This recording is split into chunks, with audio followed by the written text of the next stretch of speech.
Bonjour, merci d'être là. Est-ce que vous pouvez vous présenter, s'il vous plaît? Oui, donc je m'appelle Anaïs Dandrieux. J'ai fait du coup la licence d'histoire à Albi et actuellement je suis étudiante en information communication à Toulouse. D'accord, très bien. Que vous évoque lieu d'enseignement héritage historique européen et réflexion citoyenne? Je dirais du travail, beaucoup de travail, mais surtout une belle expérience humaine, enrichissante, plein de niveaux différents, que ce soit personnel ou scientifique, intellectuel. Quel travail avez-vous produit au cours de cette UE? Notamment, vous avez fait des présentations, des travaux ou des conférences? Du coup, le but du voyage, c'était d'animer 2 conférences. Donc, normalement, il était prévu 2 temps.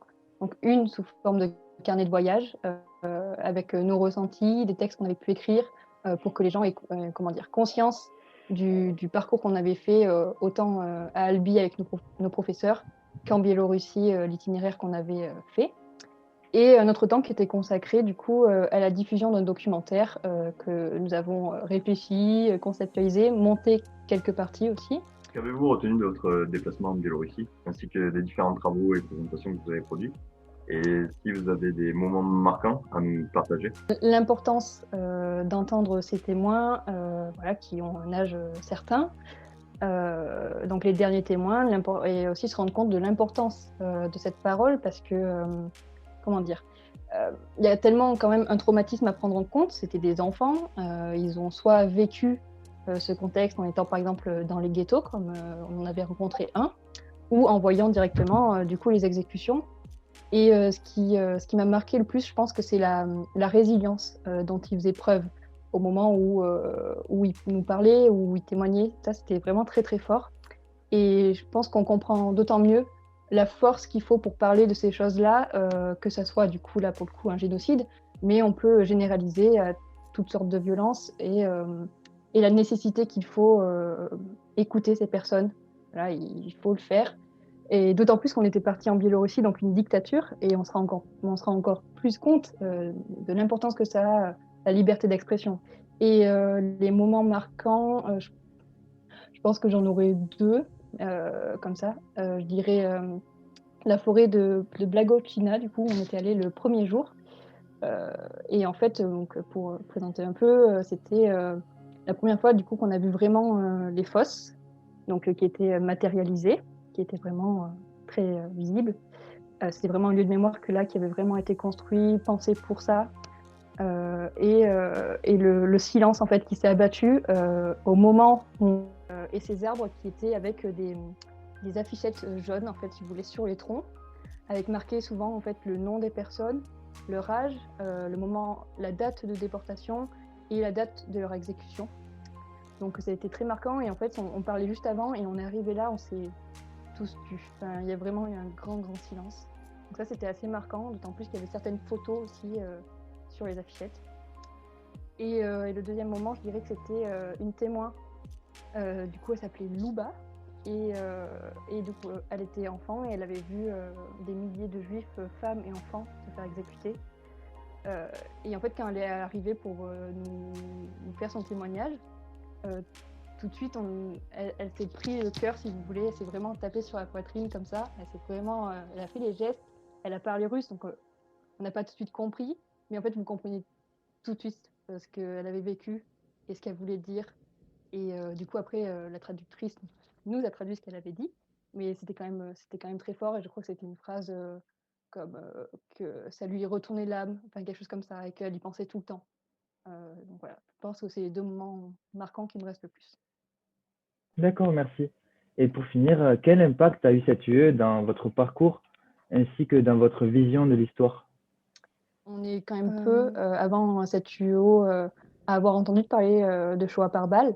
On entend parler d'Auschwitz, où des fois c'était juste une petite partie, mais on l'a jamais vraiment creusé. Donc ça permettait aussi de plus connaître cet aspect-là. Donc voilà, de le connaître et puis d'être devant le fait aussi, c'est une chose, d'en parler, de savoir le nombre de victimes. Mais se retrouver devant des fosses, c'est quand même, ou sur un site d'exécution, c'est quand même autre chose. Donc vraiment, ça avait un grand impact sentiment, enfin affectif, je veux dire. Et, euh, et ensuite, je pense que quand on a fait cette UO, on est plus attentif à tout ce qui peut être tous les génocides, pas que celui-là, et aux inégalités, aux discriminations qui en fait se construisent tout le temps de la même manière quand on étudie un peu le sujet. On voit à quel point ça se construit tout le temps de la même façon et je pense que quand on a fait cette UO, après on est un peu tous des militants, quelle que soit la discrimination à défendre. Voilà. Merci pour vos réponses, ainsi que pour le temps à accorder. Merci à vous. Est-ce que vous pouvez vous présenter pour commencer? Bonjour, je m'appelle Marie Armesto. J'étais en licence 3 d'histoire lors de l'enseignement héritage historique et réflexion citoyenne. Que vous évoque le lieu héritage historique européen et réflexion citoyenne? Pour moi, en fait, c'est tout d'abord en fait, un engagement. Ça commence par un engagement.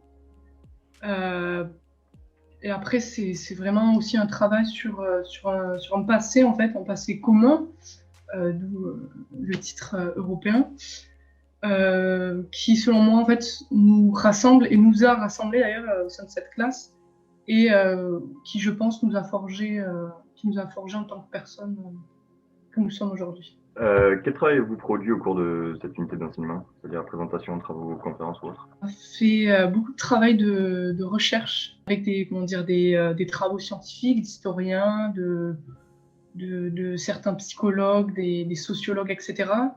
On a fait du travail de terrain aussi, on a recueilli des témoignages sur des lieux qui nous ont marqués, qui ont vécu, qui ont vu ces atrocités.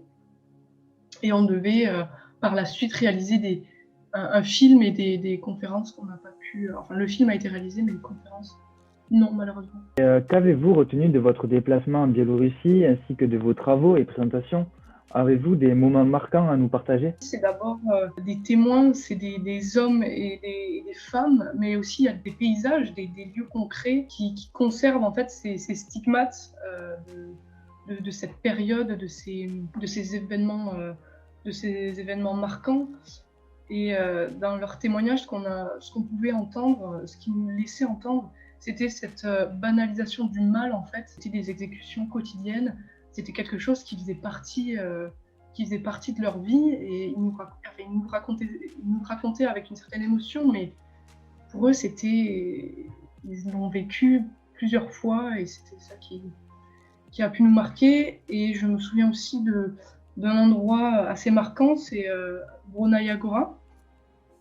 C'était en fait des fosses, mais avant d'arriver à ces fosses, on a emprunté en fait l'ancien chemin de fer. Donc on était dans leur peau, quoi. On a suivi le même chemin que ces déportés, que ces exécutés, et on est arrivé sur un grand terrain vague.